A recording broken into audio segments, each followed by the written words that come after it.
بسم اللہ الرحمن الرحیم۔ ایک لوہار کی ساری زندگی شیطانی کاموں میں اور گناہوں میں گزری۔ پورا گاؤں لوہار کی حرکتوں کی وجہ سے تنگ تھا۔ ایک دفعہ وہ اپنی دکان پر کام کر رہا تھا تو ایک بزرگ دوسرے بزرگ سے کہہ رہا تھا، اس لوہار کا کیا کریں؟ پورے گاؤں کی خواتین اس شیطان کی وجہ سے گھر سے باہر نہیں نکلتی۔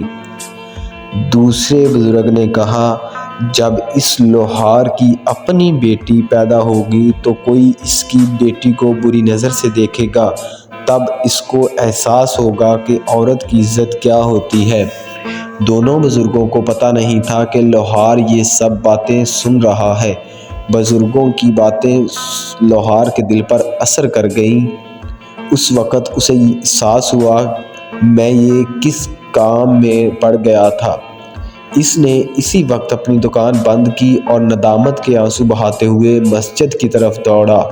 اللہ سے اپنی غلطیوں کی معافی مانگی اور سچے دل سے توبہ کی۔ اب لوہار نے مسجد میں باقاعدہ نماز پڑھنا شروع کر دی۔ مسجد میں موجود نمازی اس کو غور سے دیکھتے اور مسجد کا امام بھی لوہار کو عجیب نظروں سے دیکھتا۔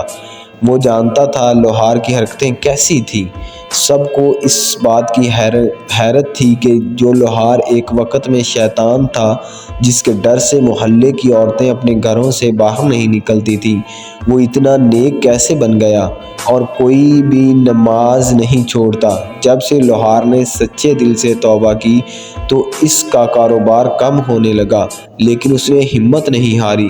اس نے مزید محنت کرنا شروع کی۔ گاؤں کی عورتیں جب اپنے گھروں سے باہر نکلتی تھیں تو وہ بھی دیکھ کر حیران ہوتی کہ لوہار اب پہلے جیسا نہیں رہا۔ وہ اب کسی کو بری نظر اٹھا کر نہیں دیکھتا تھا۔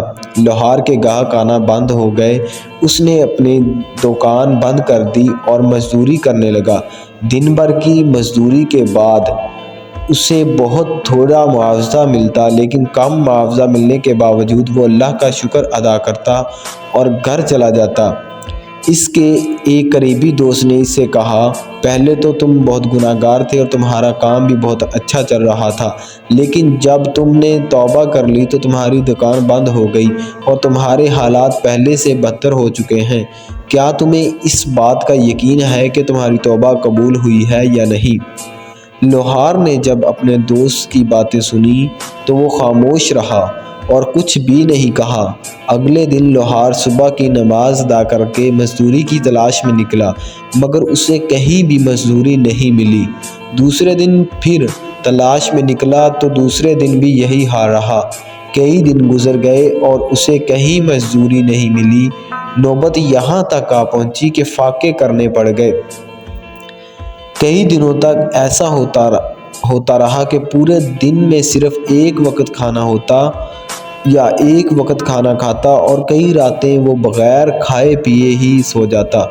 ایک دن لوہار پریشانی کی حالت میں زمین پر پڑا تھا کہ مسجد کا امام لوہار کے سامنے سے گزرا۔ مولوی صاحب نے لوہار کو غور سے دیکھا۔ مولوی کو معلوم ہو چکا تھا کہ لوہار فاقوں میں ہے۔ مولوی نے کہا، اللہ نے تمہاری توبہ قبول نہیں کی، ورنہ تم یوں ذلیل و خوار نہ ہو رہے ہوتے۔ لوہار نے مولوی کو اپنے ساتھ لیا اور اپنی دکان کی طرف چل پڑا۔ مولوی چیختا چلاتا رہا، مجھے کیوں لے کر جا رہے ہو؟ مگر لوہار نے اس کی ایک نہ سنی اور اسے اپنی دکان میں لے آیا اور لوہے کے تختے پر لٹایا اور آگ سے ہتھوڑا گرم کرنے لگا۔ مولوی گر گیا اور کہنے لگا، چھوڑ دو۔ لوہار نے کہا، بے فکر ہو جاؤ، میں تجھے کچھ نہیں کہوں گا۔ میں تجھے یہاں کچھ دکھانے کے لیے لے کر آیا ہوں۔ میری دکان پر گاہک بے ڈھنگا لوہا لے کر آتے۔ کوئی کہتا کہ مجھے تلوار بنا کر دو، کوئی کہتا خنجر بنا کر دو۔ میں لوہا آگ پر گرم کرتا اور بے ڈھنگے لوہے کو ان کی مطلوبہ شکل میں لانے کے لیے ہتھوڑے سے ضربیں لگاتا۔ بے ڈھنگا لوہا آگ کی تپش اور ہتھوڑے کی ضرب برداشت کر لیتا تو اس سے مطلوبہ شکل حاصل ہو جاتی ہے، اور جو لوہا ہتھوڑے کی ضرب برداشت نہیں کر پاتا تو میں اسے کباڑ خانوں میں پھینک دیتا۔ اللہ کی راہ میں تکلیف منظور ہے، یہ میری آزمائش ہے کہ تھوڑا کھاؤں اور فاقوں کی تپش سہ لوں، شاید اسی طرح میں اس مطلوبہ شکل میں آ جاؤں گا یا جس شکل میں اللہ مجھے ڈالنا چاہتا ہے۔ بس میری یہی دعا ہے کہ مجھے بیکار سمجھ کر کباڑ میں نہ پھینک دیں۔ یہ کہہ کر لوہار آنکھوں میں آنسو جاری ہو گئے اور مولوی بھی لوہار کی باتیں سن کر رونے لگا اور لوہار سے معافی مانگی کہ میں تمہیں غلط سمجھتا رہا۔ اللہ کی راہ میں آنے والی مشکلات دراصل ہمیں آخرت کی سختی سے بچانے کے لیے ہی ہوتی ہیں۔ اللہ پاک سے دعا ہے کہ وہ ہمیں برے اعمال سے بچنے اور زیادہ نیک کام کرنے کی توفیق عطا فرمائے۔